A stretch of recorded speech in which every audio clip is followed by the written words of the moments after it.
Assalamualaikum warahmatullahi wabarakatuh. Perkenalkan, nama saya Nur Khalifah, mahasiswi dari Universitas Muhammadiyah Profesor Dr. Hamka, Fakultas Keguruan dan Ilmu Pendidikan, Prodi Pendidikan Bahasa Inggris semester 4. Pada kesempatan yang baik ini, saya ingin menyampaikan bahwa saya telah melakukan kegiatan pengenalan lapangan persekolahan 1 atau yang biasa kita sebut dengan PLP 1. Di sini saya tidak hanya sendiri, saya bersama 3 rekan saya yang bernama Aldawi Arsya, Kirana Setia Devani, dan Siti Zubaida. Berhubung di masa pandemik seperti saat ini, kami melakukan kegiatan PLP 1 berupa wawancara kepada pihak sekolah. Lalu di sini sekolah yang kami tuju adalah SMA 42 Jakarta yang terletak di Jalan Raja Wali, Halim Perdana Kusuma, Jakarta Timur. Pada wawancara kali ini kami berkesempatan untuk mewawancarai 3 narasumber. Yang pertama, Bapak Acarianto SPD selaku Kepala Sekolah SMA 42 Jakarta. Yang kedua, Bapak Arif Mustafa SPD selaku Guru Bahasa Inggris di SMA 42 Jakarta. Dan yang terakhir, Saudari Nafira selaku alumni SMA 42 Jakarta yang mana merupakan mantan wakil OSIS periode 2019.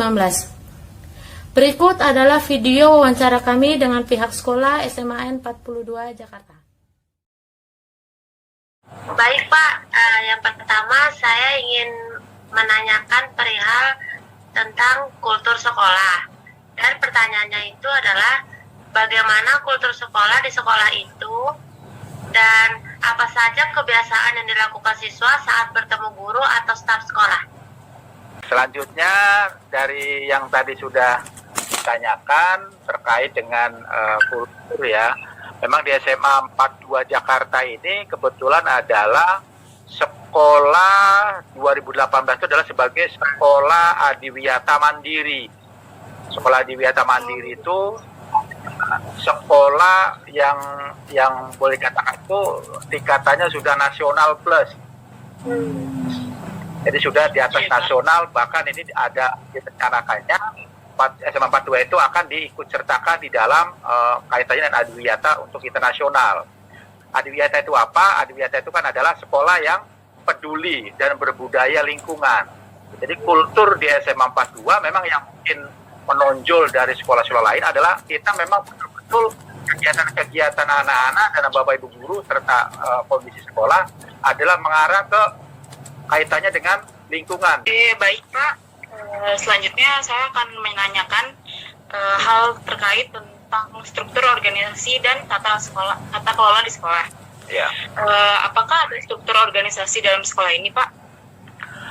Mungkin maksudnya gini, kalau untuk organisasi sekolah itu kan seperti biasa ya kita, dan itu sudah ada apa istilahnya acuannya, itu ada acuannya. Jadi ada kepala sekolah, ya ada kasubag tata usaha, ada wakil, ya ada guru dan sebagainya. Kalau kaitannya dengan struktur sama, ya ini normal.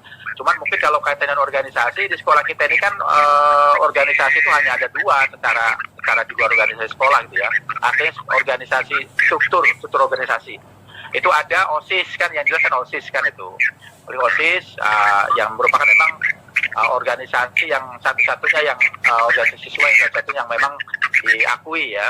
Juga kaitannya dengan Gerakan Pramuka. Nah, itu memang ada 2 organisasi yang ada di sekolah kita. Pak, lalu mengenai tata kelola di sekolah, menurut pandangan Bapak, bagaimana gambaran umum tentang kinerja pendidik dan tenaga kependidikan pada sekolah ini? Apakah sejauh ini peran pendidik dan peran tenaga kependidikan dalam mendukung kegiatan pendidikan di sekolah ini sudah terpenuhi? Ya, kalau kaitannya dengan kinerja dari pendidik maupun pendidikan, ya selama ini Bapak nilai sudah baik ya, sudah baik. Artinya secara umum mereka melaksanakan tugas dan fungsinya. Artinya guru ya bagaimana dia bisa mengelola pembelajaran, tenaga pendidikan bagaimana bisa mengelola ketatausahaan maupun juga kaitan dengan kebersihan, keamanan sebagainya. Baik Pak, terima kasih atas penjelasannya. Ya. Baik Pak, saya ingin menanyakan perihal kegiatan formal dengan guru. Iya.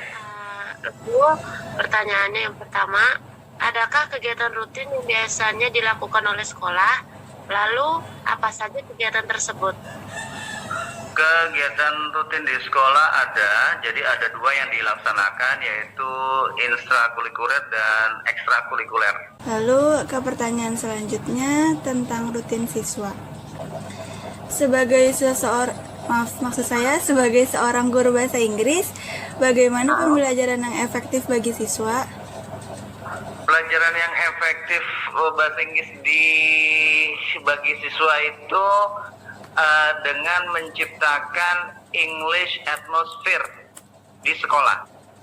Dimulai dari bertemu ketika mereka salaman. Tapi ini biasanya kita sebagai guru bahasa Inggris ya, baik di dalam kelas maupun di luar kelas itu kita menciptakan English atmosphere, yang artinya never talk Indonesian gitu, never talk Indonesian language, just English kalau ketemu dengan bahasa Inggris. Jadi pembiasaan tersebut lah yang akan nanti membiasakan mereka ketika kita mengajak mereka berbicara bahasa Inggris. Jadi ditimbulkan dulu, itu pembiasaan efektif menurut saya.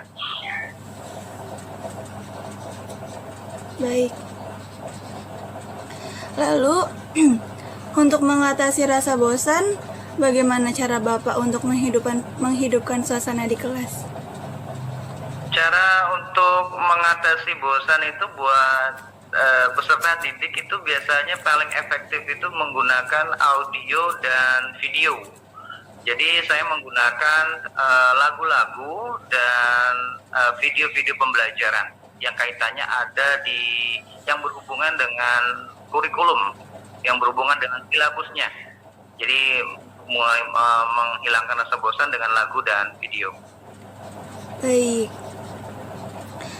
Lalu bahasa Inggris sendiri kan sering dikenal dengan mata pelajaran yang susah, terlebih mengenai tenses.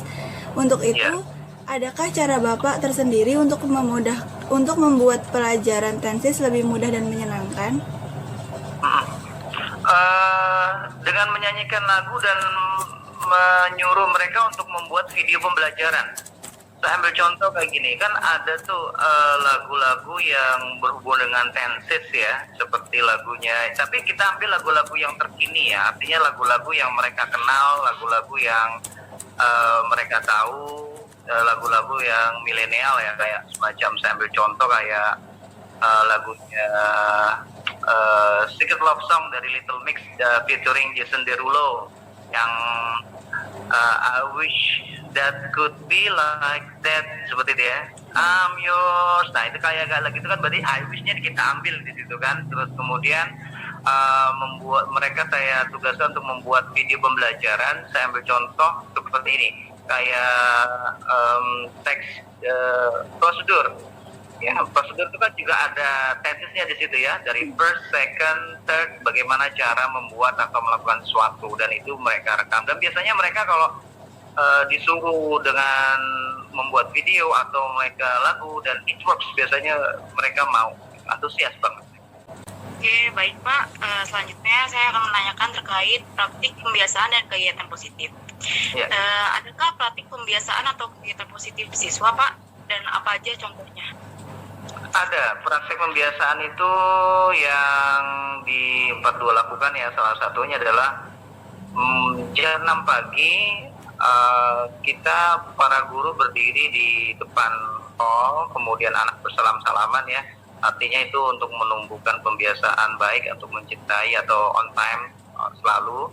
Terus kemudian kedua, kita punya pembiasaan literasi, yaitu literasi, jadi setiap sebelum mulai pelajaran kita membaca terlebih dahulu atau literasi dulu, kira-kira sekitar 30 menit. Terus kemudian kita juga ada sholat berjamaah. Sholat berjamaah ini setiap zuhur kita menyuruh anak-anak sholat berjamaah, biasanya itu di halo-halo, menggunakan pengumuman untuk melakukan sholat jamaah. Terus kemudian selanjutnya itu tadarus atau kebaktian, dan itu biasanya di hari Selasa dan Jumat. Pembiasaan tersebut di 42. Baik Nafira, pertama ingin menanyakan perihal struktur organisasi dan tata kelola sekolah. Kalau menurut Nafira, apa apakah organisasi di SMA N42 sudah berjalan dengan semestinya? Jadi menurut pandangan saya selama 3 tahun ini, tiap tahunnya itu kan berbeda dan selalu ada progres itu. Nah, organisasi di SMA N42 ini berjalan dengan semestinya dan terus melakukan inovasi-inovasi baru sehingga tidak berkutat di satu budaya saja atau di satu peraturan saja. Kita membuat peraturan-peraturan baru sesuai dengan zaman dan kita juga tidak melakukan bullying gitu-gitu. Nah, kan dalam organisasi itu kan menampung aspirasi warga-warga sekolah juga kan. Nah, ada juga organisasi dibagi dua gitu. Ada organisasi MPK, Majelis Permusyawaratan Kelas, dan ada juga OSIS. Nah, ada 2 kan macam organisasi di sekolah saya.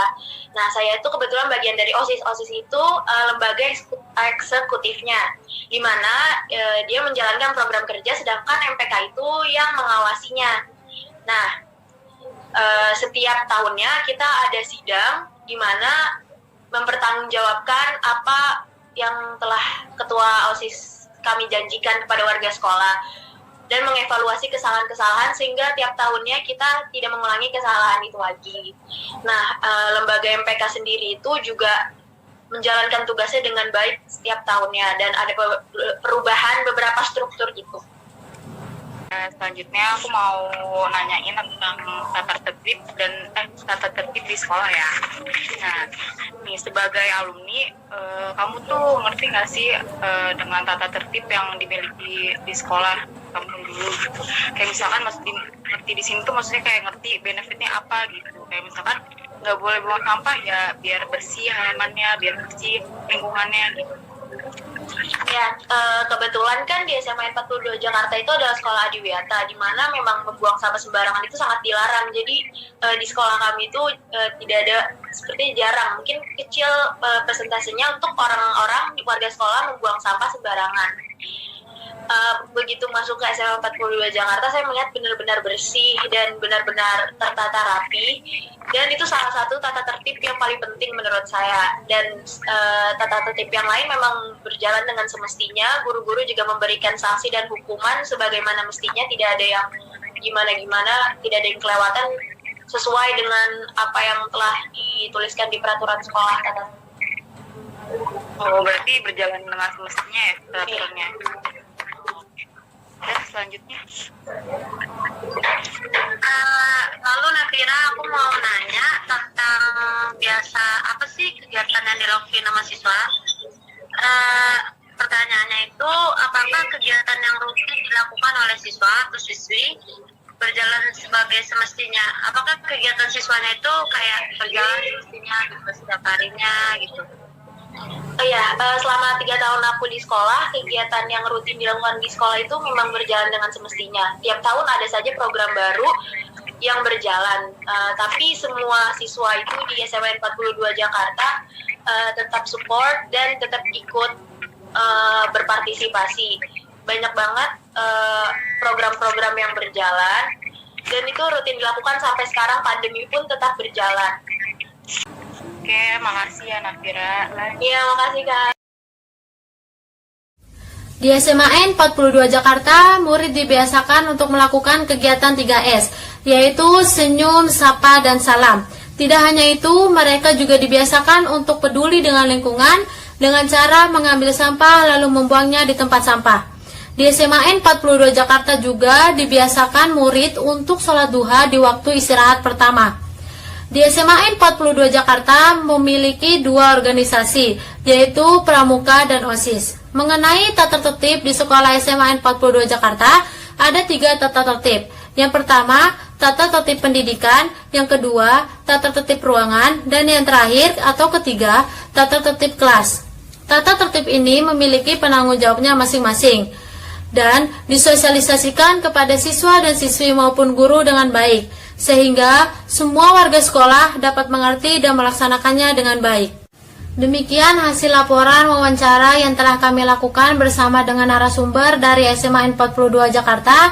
Terima kasih telah menyaksikan video ini sampai selesai. dan semoga bermanfaat untuk kita semua. Kurang lebihnya saya mohon maaf. Wassalamualaikum warahmatullahi wabarakatuh.